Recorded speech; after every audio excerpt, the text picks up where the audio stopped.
اعوذ باللہ من الشیطان الرجیم بسم اللہ الرحمن الرحیم باب ما جاء فی خلق رسول اللہ صلی اللہ علیہ وسلم، رسول اللہ صلی اللہ علیہ وسلم کی حلیہ مبارک کا بیان۔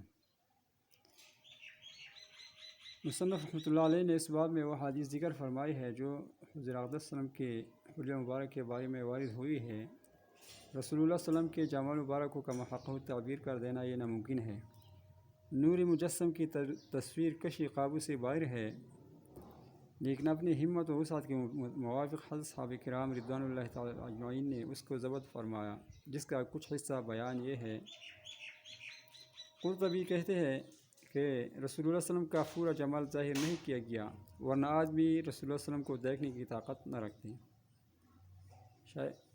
ایک شعر ہے، آنچ خوباں ہم عدالت تو تنہا داری۔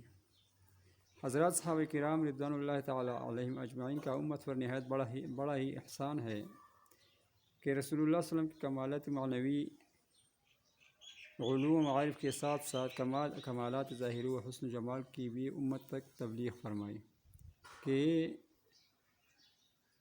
منم و خیال یاری کے لیے معین مددگار ہوتا ہے۔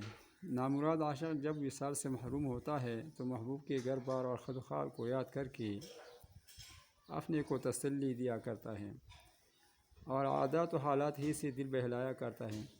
امام ترمذی رحمۃ اللہ علیہ نے ان میں سے 400 احادیث لے کر اس رسالہ کو مرتب فرمایا اور ان 400 احادیث کو 56 بابوں پر تقسیم فرما کر اس باب اول میں 14 حدیثیں ذکر فرمائی ہیں۔ حدیث کا ترجمہ یہ ہے، حضرت انس رضی اللہ تعالیٰ عنہ فرماتے ہیں کہ رسول اللہ صلی اللہ علیہ وسلم بہت لمبے قد کے تھے، نفس قد، جس کو ٹنگنا کہتے ہیں، بلکہ آپ کا قد مبارک درمیانہ تھا اور نیز رنگ کے اعتبار سے نہ بالکل سفید تھے چونا کی طرح، نہ بالکل گندم گو کے سانولا فن آ جائے، بلکہ 14 رات کے چاند سے زیادہ روشن، فرنور اور کچھ ملاحت لیے ہوئے تھے۔